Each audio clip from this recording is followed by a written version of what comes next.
This is the John Hallett podcast powered by ClearSky Training. If you're training with us in Castle Rock, Colorado, this is the thinking behind what we do at Rocky Mountain Self-Defense and Fitness. All right, let's get into this, Josh. How to evaluate a self-defense program before you join. Oh, sounds hard. So what should I look for in self-defense program, man? I walked into your school and I got real lucky, right? Because I found good. I found great. I found next level. No, thanks. Walking in. I think I can get better every time, and that's where but I didn't know beforehand what to look for. I was just going through the internet. That's sometimes where I tell students, like, yeah, the program's changed a year. Like, try to get better. Don't be stagnant. But back to your question, what should I look for in a self-defense program? Yeah. Look for structured progression, stress-based training, decision-making, and legal awareness, not just techniques. It's really big. You know, most people don't know how to evaluate a self-defense program. You know, they look at price. You can see that on website tracking. You know, they look at the schedule. Am I going to be able to make it? You know, how close is it? And they end up going to someplace because it's closest. Oh my God, it's not a coffee shop, guys. No. I've had students drive from Kiowa, and if you're not in Castle Rock, that's a good hour drive, easy. Never mind hitting the stoplights. Once you get to Castle Rock, I've had students go, I'm driving down from Centennial because the gym near me is not a good gym because they, had a good experience and they moved to Colorado, and they're like, wait a second, this Krav Maga gym isn't really doing self-defense. That name Krav Maga is no longer trademarked, guys, and anybody can teach it.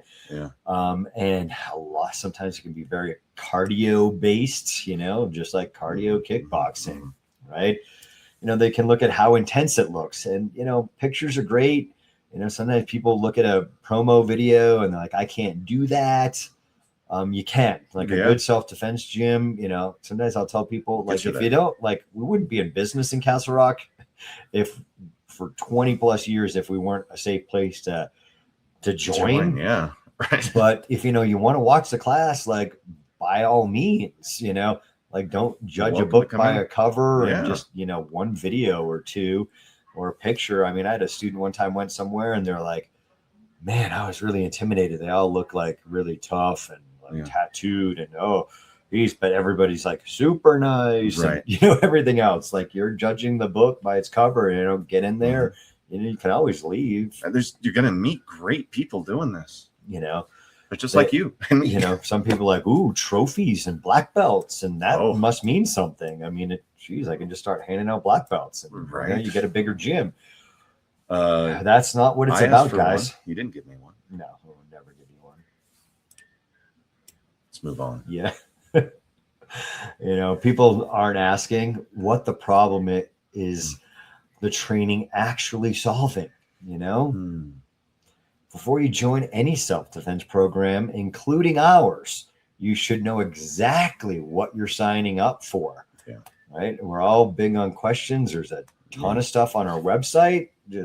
Okay, so you're talking about the website. Let's say I'm on the internet. I see these gyms. What should I look for in that self-defense program? They say they're self-defense. What should I look for in it? Right. I think we kind of covered it a little bit, but structure, right? Decision-making, legal awareness, not just techniques, right? Problem solving, ask, is this competition? Is this fitness? Is this tradition? Or is this civilian-based self-defense? Right. That's a big one. There's a lot of guys out there, and again, love the military, love law enforcement, but you are a civilian, right? Doing things that are military or law enforcement based might get you in trouble because you have a different set of rules. Context. Right? Context. Real self-defense training should prepare you for awareness, avoidance, decision-making under stress, lawful, proportional force. Huge. Physical performance under stress and pressure is so huge. If the instructor cannot clearly define that, that's a red flag right away. Yeah. Right? It is such a big thing. So then there's signs that they're legitimate, right? A legitimate program can clearly explain it. right? Where, I mean, I was just saying, comparing a guy that was comparing us to, like, he stopped CrossFit for all the reasons a lot of people, I felt I was going to get hurt. I was getting hurt a lot.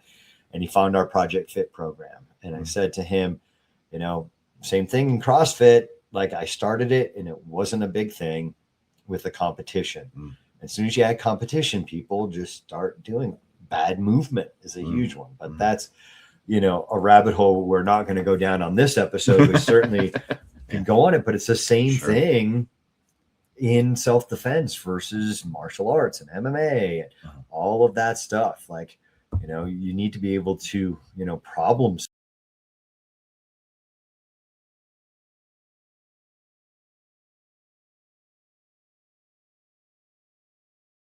solve, right? And how, you know, students are progressing over time with that, right?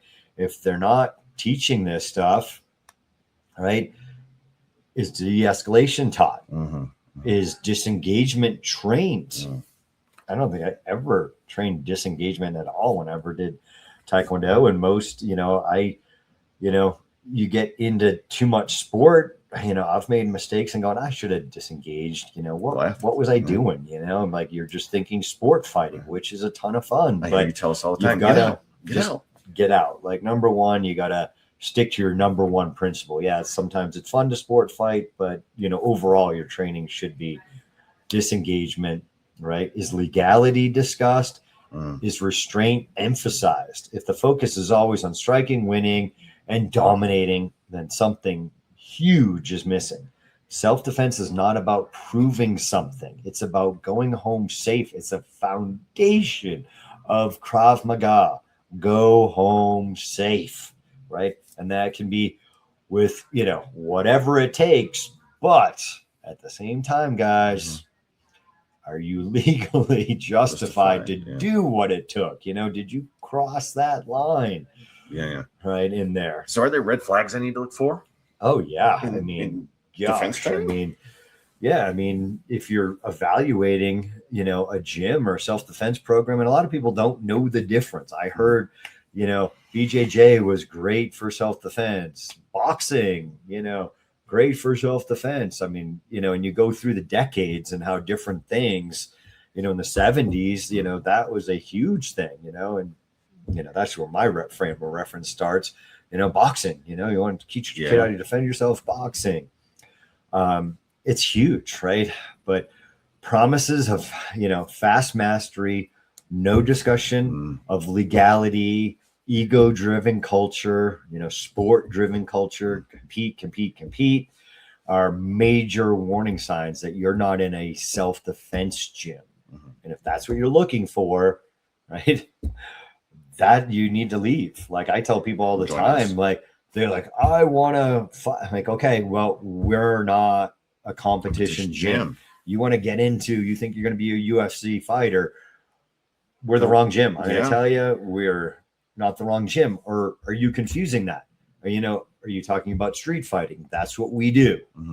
But it's not all we do, because we're talking about weapons. We're talking about a complete self-defense system. If you're just looking to do sports stuff, I'm not the right guy to train under, right? You know, that's a great track, but you're in the wrong gym. I'm like, it's way better to send him away than have him mad in a month or 2 months that he's not getting what he signed up for. Right? We're not a competition gym. We are a self-defense and full disclosure. That's what we're saying. We are self-defense. Yeah. You know, go find an MMA gym if that's what you want. Yeah. I mean, you know, stress, how is that introduced? You know, we constantly say under stress, you don't rise, you default. Yeah. You know, you need to be asking, is everything cooperative? Is restraint introduced gradually, right? We want to be safe. That's what we're telling people all the time. You know, and beginners do not know how to control themselves. It's got to be a gradual resistance so people aren't getting hurt. You know, and it's tough to learn when somebody's choking the crap out of you, or, you know, going way faster. You're not able to process it. You know, are students required to make decisions under fatigue? You know, is the pressure progressive? And, you know, so many times, even our own students were like, guys, you're going way too fast, way too soon. You're doing the guy thing. You feel like you're going fast, but man, you're building some bad skills and bad decision making. Slow it down. It's okay. Right. It is just such a big thing, like speed, you know. You can't do it slow. You can't do it fast. Yep. I mean, it's how often do we say that every single day to every single group in person? You know, it's got to be structured progression. You know, standards matter. I mean, how much we have in the ClearSky portal is crazy. Yeah.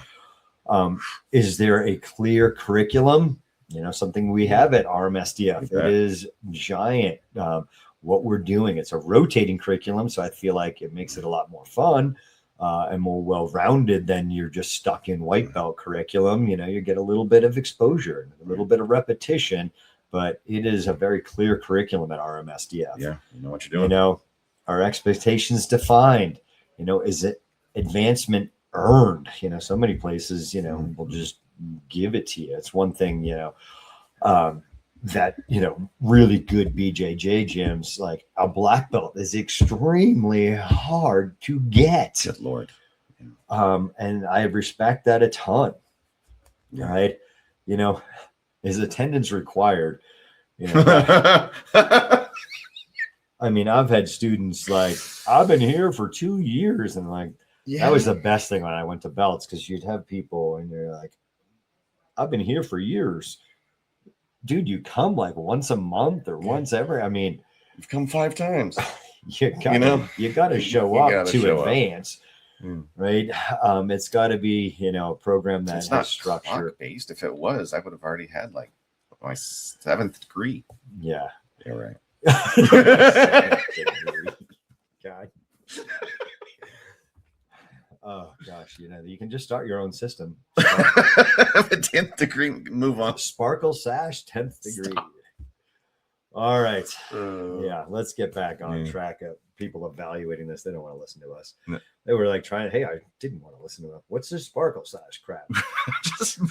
Instructor standards, right? Leadership sets the culture. It's where I constantly, even with our instructors, like, guys, you got to train more. You've got to be with me so you can, you know, continue the philosophy of this system. You know, I might get hit by a bus tomorrow. I hope not. Not me either, but you know, it can happen. You know, does the instructor continue training? Somebody say, I'm like, I like constantly want to get better. You got to train. Yeah. You know, are they physically capable? Right. And that's a tough one to define, because if a 350-pound dude comes in, a small female can teach him. Right.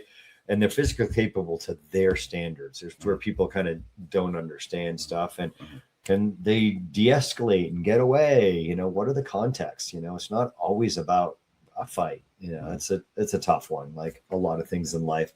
You know, can they explain the why? Are they just doing it? You know, like they're just repeating something, or my goodness, that they go off the internet and they go off of a video. I'm in there and they just don't really understand deep down what that technique is really about. Right? Is ego present? There's so much of that, you know, or discipline? A serious instructor builds serious students. All right. Red flags to look for, you know, guarantees of mastery. You know, you're going to be a black belt, you know, 6 months so quick. And you know, it's where our students are like, you know, 4 to 5 years, and they get caught up, you know, like minimum. And we just raised that because people feel like, well, I'm at that 4 to 5. It says 4 to 5. You're getting caught up in the minimum. I never said you are guaranteed a black belt at 4 to 5 years, right? That's, you know, can be an average, and like, we won't go. And there's a lot into it. You already said I'm not getting one, so I'm I mean, just keep training, Josh. There you go. Yeah, you can take mine when I'm dead. Morbid. Let's move on. That's when you're getting when's Josh? I'm gonna have to take care of it from a distance. I can't go hand to hand with you. I was like, all right, Josh. Red flag. If Josh is at the range a lot doing long distance shooting. Red flag. Guess what we're doing this summer? Red flag. Josh is training to kill me so he can get his black belt and take over the school. Well, that's the only way I'm going to get it. all right, no discussion of legality. Big red flag. Overemphasis on aggression, flash and a cool looking move over fundamentals. Like I always say, right? The basic win fights, the basics, it's the basics, is it an ego driven culture? Right. I've seen this, a ton of time of how that, instructor is. And then they really end up having that ego driven culture. The people that surround them end up being ego driven, and the culture of the gym is ego driven, right? No long-term plan. Yeah. That's a huge one. Because the long-term plan is the important plan of getting a black belt. It looks impressive, but lacks structure, right? Think carefully, really, what are they getting into? You should be asking yourself, is this impressive, right? Or, don't ask yourself that. Ask yourself, is this realistic? Is it lawful? Is it structured? Is this suitable long-term? We just had somebody that their son is one of our instructors and going, man, I wanted to join this in 2010. I thought I was too old. I'm like, you're never too old. You just have to dial it back. And, a good gym's not going to partner up with that guy. I'm here to teach you self-defense. Go, hey, man, you're going a little too fast for me. I can't keep up with you. You don't need to go hard. You do not. You can learn it at any age. Right. The best self-defense program doesn't just build skill, guys. It builds judgment. That's like the old guys. Like, you can start. You just need to start. And what are you trying to get out of it? If it's self-defense, you should be checking out Rocky Mountain Self-Defense and Fitness here in Castle Rock, because that is what we're about, decision makers. If you want to go deeper on real-world self-defense, decision-making under stress, and responsible firearms training, everything we teach lives at ClearSky.training. ClearSky is where we break down the thinking behind self-defense, awareness, avoidance, judgment, legality, and decisive action when violence can't be avoided. If you're in Castle Rock, Colorado, and want hands-on training, that philosophy is put into practice at Rocky Mountain Self-Defense and Fitness. Thanks for listening to the John Hallett podcast. Train more, suck less.